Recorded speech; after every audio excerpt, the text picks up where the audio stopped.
Hi guys, my name is Esther Daniel and you're welcome back to the channel. I actually like Zoran Mamdani. I respect his work. I respect what he stands for. And I love seeing someone like him rise in leadership. I'm not mad that he won. I'm actually happy about it. But you can't talk about communities that built New York and forget about the one that literally carried America on its back. And this is the part that always gets overlooked. The Black American experience is not the same as the immigrant experience, even if that immigrant is Black. They are two total different realities. Black Americans have been here since day one, built the system, and yet still get left out of it every single time. It's not about jealousy or competition, it's about acknowledgement. When leaders keep skipping over Black Americans, it's not just a slip of the tongue, it's a reflection of how the system still sees them invisible, even in space they helped create.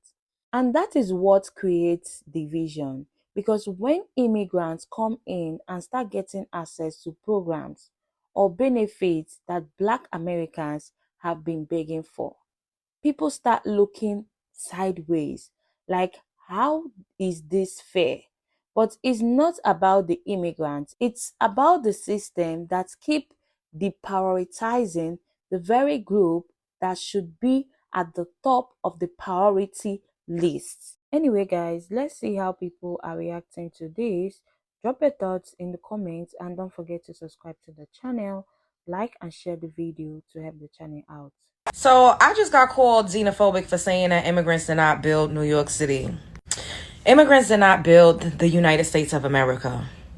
I don't care which way you want to turn the key. I don't care if you came here with 50 cents. I don't care if you swam over here, if you caught a boat, a plane, a train. I don't care how you got here. If you came here once the United States of America was established as a country and you have immigrant status or an immigrant background, you did not, you nor your ancestors nor your forefathers built this country.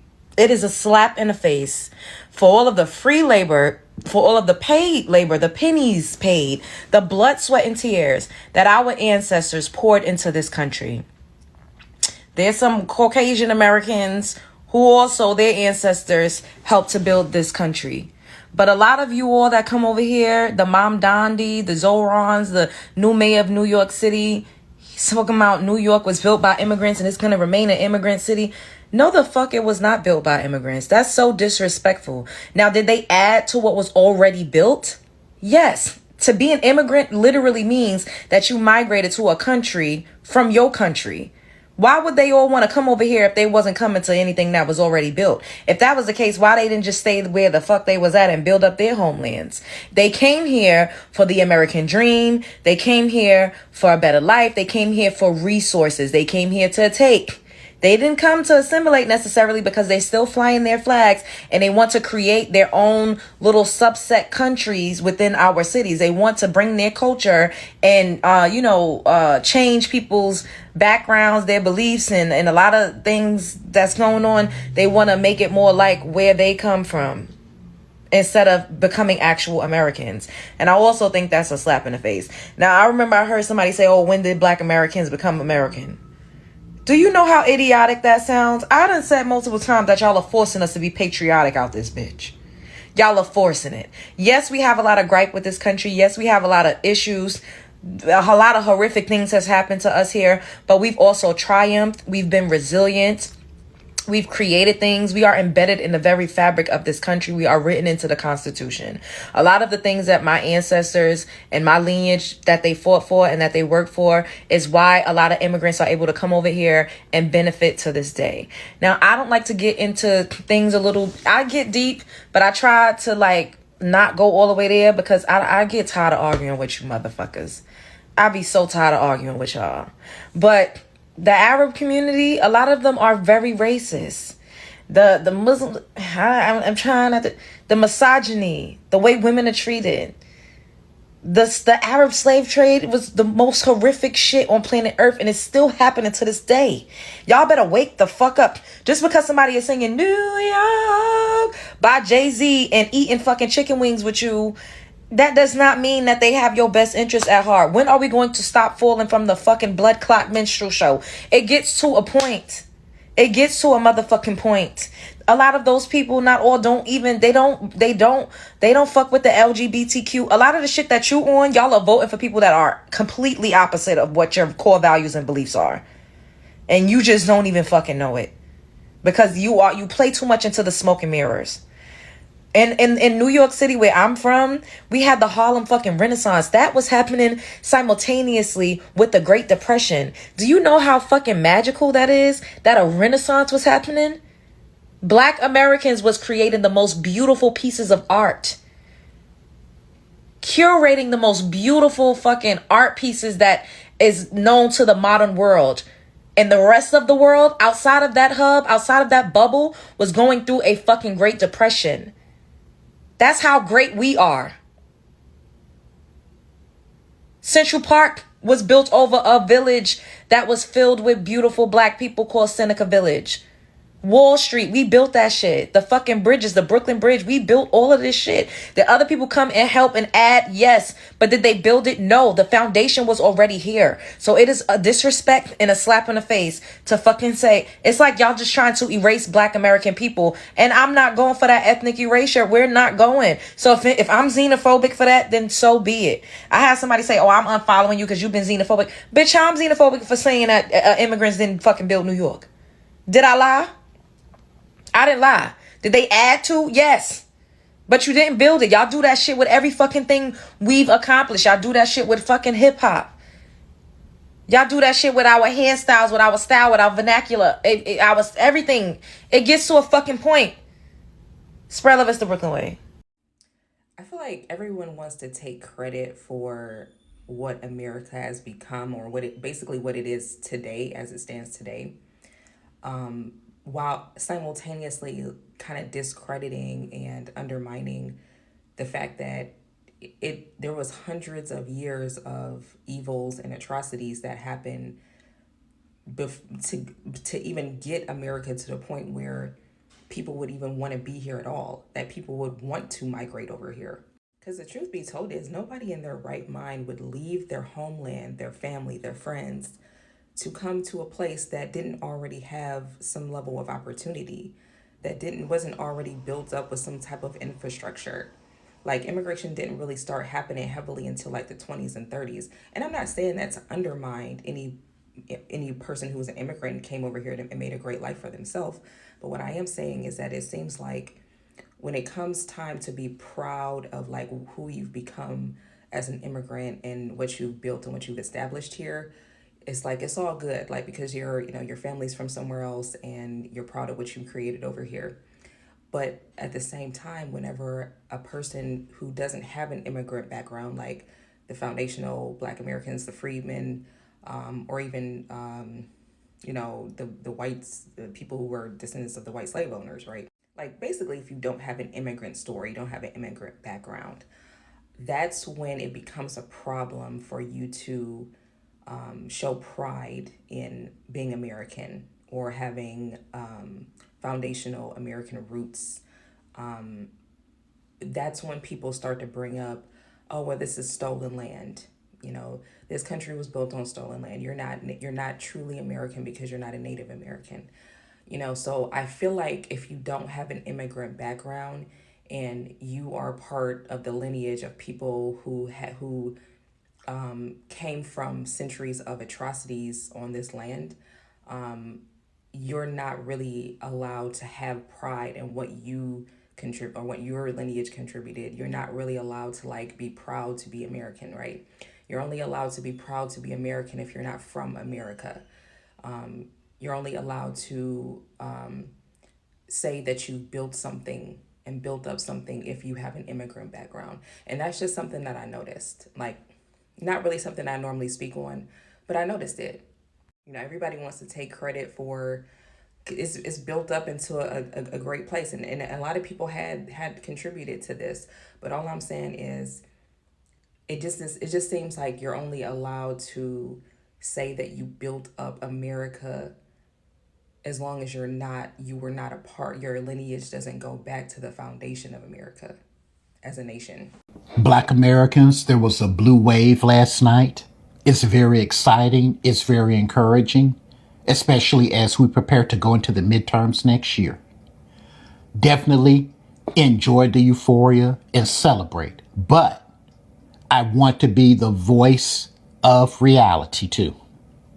I want you all to not forget the lessons that we learned last year. What were the main lessons that we learned? Number one, we learned that we stand alone, Black Americans. We were overwhelmingly the only group that voted for progress and democracy.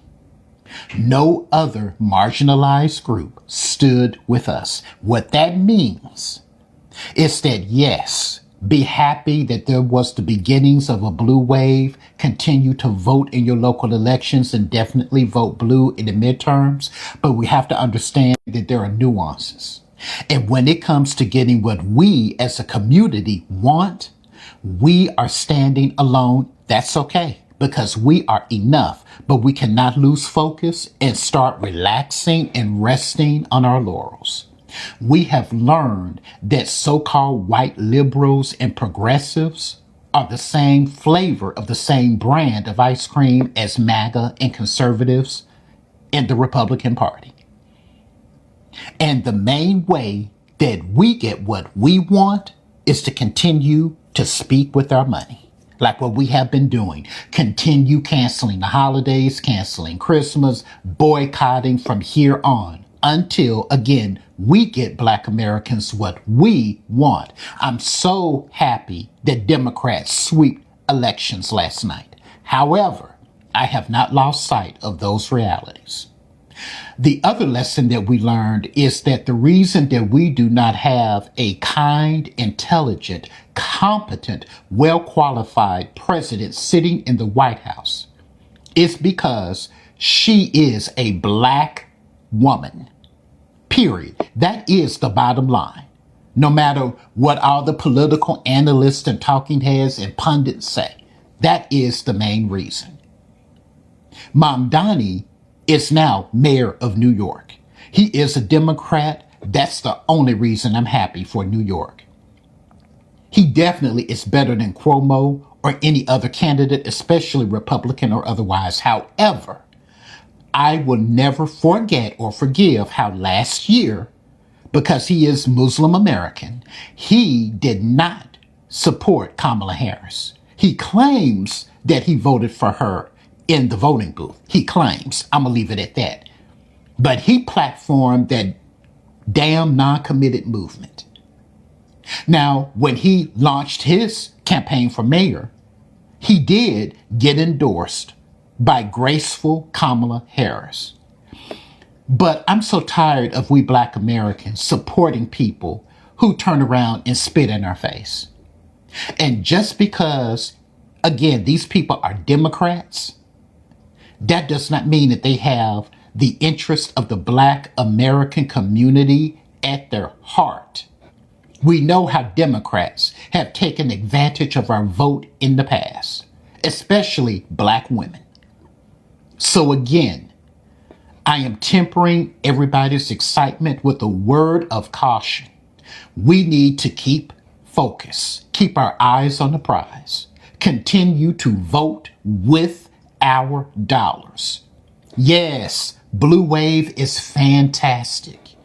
And we need to continue this momentum into the midterms. However, bear in mind, Black Americans, that we have to stand collectively for what we want and continue to keep the economic pressure on until we, as a group, are satisfied.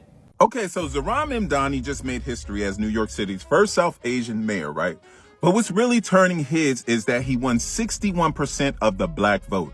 Even after months of headlines claiming he forgot about Black people, That's a major swing. Early on, he struggled to connect, right? Many black voters wasn't really feeling him like that, especially after it came out that he once checked black or African American on a college form. That rubbed folks wrong because it felt like identity politics being used as a costume. Then came a deeper concern, right? Was he really listening to black communities or just talking about them? Some leaders thought his agenda, especially things like police reform and socialist style housing proposals, sounded good on paper, but didn't match the reality of what working class black families deal with day to day. Safety, jobs, rent, that's the language that we speak.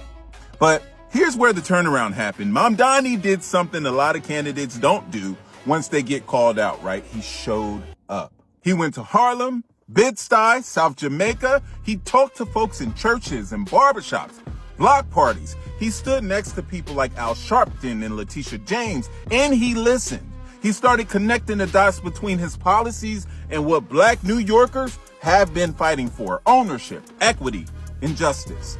By election day, that effort paid off. Black voters, especially young black voters, came out for him. 84% of the young black voters rolled with him. That's not luck, y'all. That is because of his engagement. Now, let's be real. This doesn't mean that every black voter trusts him yet. Some still see him as an outsider. Some see him as a risk. But politically speaking, this was a turning point. Black voters once again became a deciding factor in shaping the direction of America's biggest city. And that's the part that we cannot overlook. Every time black folks organize and vote with purpose, we shift the balance of power from New York to Georgia to the White House. So the real question is this: did Mamdani truly earn the black vote, or did he just borrow it for now? Because if he doesn't deliver on his promises, affordable housing, safer streets, fair jobs, and community investment, that same coalition that built him up could turn on him just as fast. So we just got to make sure that we pay attention, not to who just talks our language, but to who actually walks the walk.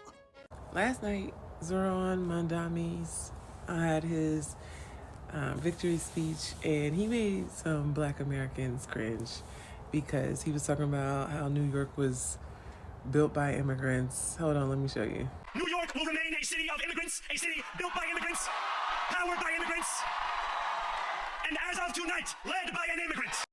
So there were some black Americans that took offense to this because, you know, black Americans are routinely left out of the conversation when it comes to building America.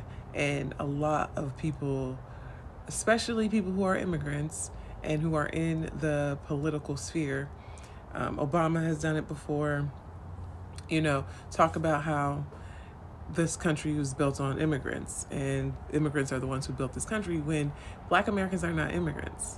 It's like they always are either taking us for granted or just conveniently leaving us out.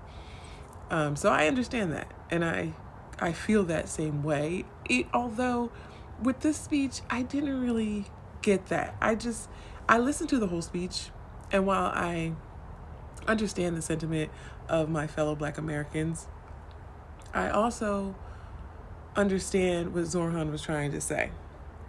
And before that, in the speech, he had said that he wanted to make a New York the city that could be affordable to all the black American women who had, well, he didn't say black American, he just said black women, but, you know, black with a capital B, that have been let go from federal jobs by Trump. And he also said this. So Donald Trump, since I know you're watching, I have 4 words for you. Turn the volume up. He said, turn the volume up, which I have to think that he was referencing KRS-One, great black American rapper from the 80s and 90s. So he said, turn the volume up, the devil's time is up. So I gotta think he was referencing that. And he also used hip hop a lot during the campaign. Remember when he went to the Wu-Tang concert and spoke to the Wu and, you know, Jadakiss and Styles P and Killer Mike? Like, he used black American culture as a way to forward his campaign throughout the entire campaigns. I understand why people might be reluctant to take him on. I'm gonna be watching from New Jersey and hoping for the best. The cat be real, boy, I swear.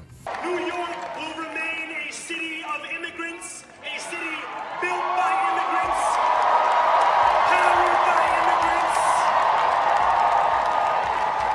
and as of tonight, led by an immigrant. Like, people be forgetting that the civil rights movement influenced this immigration. Yeah, immigration in the National Act of 1965, if it wasn't for the civil rights movement, even these people that's coming from these different places wouldn't even be able to come to America. And because of that, that law abolished racial discrimination in immigration. So people like to skip the fact that Black American people never done that. I mean, most of your people would have never been able to done nothing if it wasn't for my people being able to fight for those laws for your people could do something, right?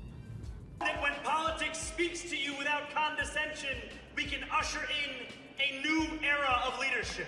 And because of that, that act opened the door for greater immigration, all the way down from Asia, Africa, Southern Europe, which give you provision for refugees that's fleeing persecution. Shout out to my people for that, baby. We will fight for you because we are you. Or as we say on Steinway, ana minkum wa ilaykum. So when you people get these political positions in power, please stop thinking it's because you actually work for something. Especially when you don't announce what Black American indigenous people done in this country for your people to benefit from. Shout out to everyone who called it out because that's how accountability works. I still hope Zoran succeed and represents the people well.